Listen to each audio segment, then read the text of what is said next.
नमस्कार. मी अमोल गावडे. आजचा एक प्रश्न मला एकाने विचारला आहे की लग्न आजकाल का जमत नाहीत. तर तुम्हाला माहिती आहे की लोक आज उशिरा लग्न करत आहेत. म्हणजे वेल सेटल व्हायला वेळ लागतो आणि उशिरा लग्न करतात. आणि मुलं मुलगी जे आहेत त्या वय वाढल्यानंतर त्यांना कळतं की आपल्याला नक्की काय हवं. आणि त्यामुळे कसं ते चॉईसच्या नादात थोडं लेट होतं त्यांचं. आणि जेव्हा पूर्वी काय व्हायचं, पूर्वी लहान वयात लग्न जमायची. लहान वयात लग्न जमायची आणि त्यावेळी अल्लड वय असायचं. ते आकर्षणाने लवकर मुलं प्रेमात पण पडायची आणि लवकर लग्न निर्णय घ्यायची. आता लोक निर्णय घ्यायला वेळ काढत आहेत आणि त्याच्यामुळे ते लग्न जमत नाहीत. आता हे उदाहरण माझ्या कॅम्पला सुद्धा दिसतंय. माझ्याच असे नाही, सगळ्याच कॅम्पला दिसतंय की कॅम्पमध्ये लोक येतात, भरपूर खूप लोक येतात. परंतु काय होतं की तिथे मॅचिंग होत नाही. चॉईस वाढते. चॉईस वाढल्यानंतर मॅचिंग होत नाही. म्हणजे उदाहरणार्थ काय, समजा एखादी कुठे मुलगी येते किंवा 4-5 मुली येतात, जास्तीत जास्त 10-12 मुली येतात आणि त्या मनाने मुलांची संख्या प्रचंड असते. आता मुलांची संख्या प्रचंड असल्यामुळे काय होतं की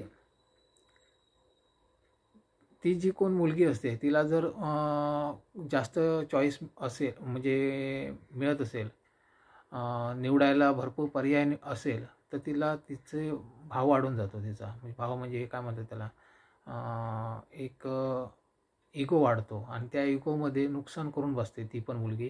आणि ती मुलांचं पण नुकसान होतं.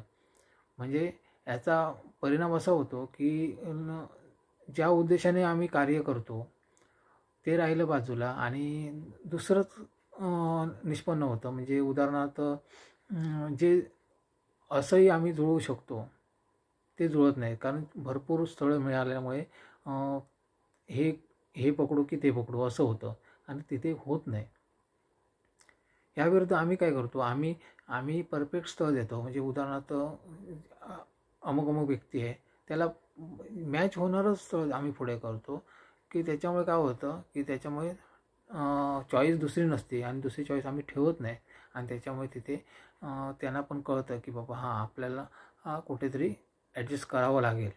आणि त्यामुळे कसं ते लवकर लग्न होतं. आणि पूर्वीसुद्धा हेच व्हायचं. पूर्वी आईवडीलसुद्धा मुलांचे जागरूक होते. मुलांचे आईवडील स्वतः सर्च करायला, शोधायला फिरायचे सगळीकडे. आणि आज ते नाही आहे. आज मुलांवर सोपवतात. मुलं लहान वयात आकर्षणाने एकत्र येतात खरी, पण लग्न करण्याचा निर्णय घेत नाहीत.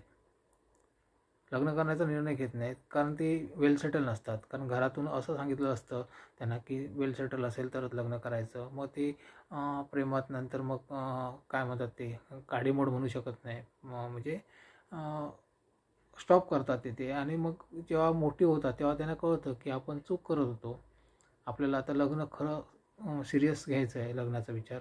मग त्यावेळी ते मॅट्रिमोनीची दारं उघडतात. म्हणजे तिथे पावलं झिजवतात सगळीकडे आणि तिथे त्यांची बऱ्यापैकी हे कोचंबना होते. म्हणजे उदाहरणार्थ खूप शोधूनसुद्धा त्यांना स्थळं मिळत नाहीत आणि मग मानसिक तणावाखाली जावं लागतं. बरेच लोक सिंगलच राहण्याचा विचार करतात. म्हणजे बऱ्याच जणांना मी विचारलं की बाबा वय वाढतं आहे तर नाही, मला लग्न करायचं नाही. म्हणजे प्रत्येक जणांचा विचार असा झाला आहे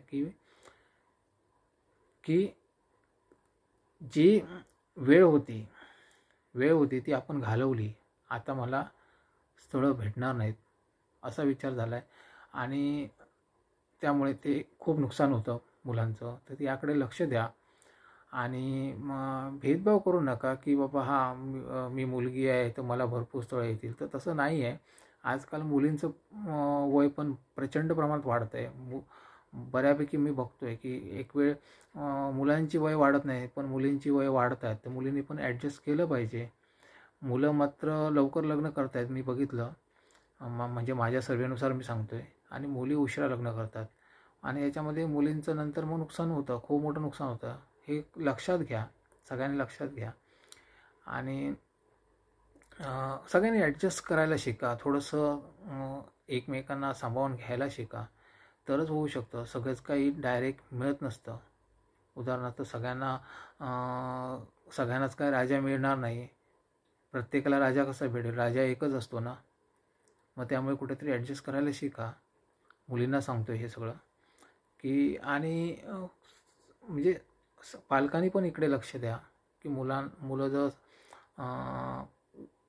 समजत नसतील तर त्यांना समजावण्याचा प्रयत्न करा, किंवा चांगला तज्ज्ञाकडे घेऊन जा. म्हणजे जर कोण तुमचे मित्र असतील किंवा कोण ज्यांना जास्त समाजाची हे आहे, म्हणजे ओळख आहे, अशा ठिकाणी घेऊन जा.